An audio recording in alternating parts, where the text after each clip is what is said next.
You ask Tiger to solve. This deals with linear equations with one unknown. The final result is y equals -1/4.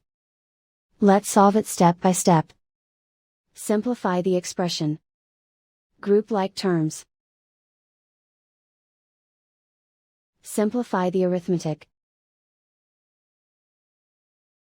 Group all constants on the right side of the equation.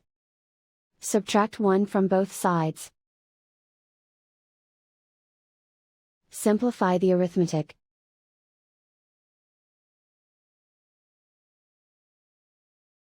Isolate the y. Divide both sides by 4. Simplify the fraction. And so the final result is y equals -1/4.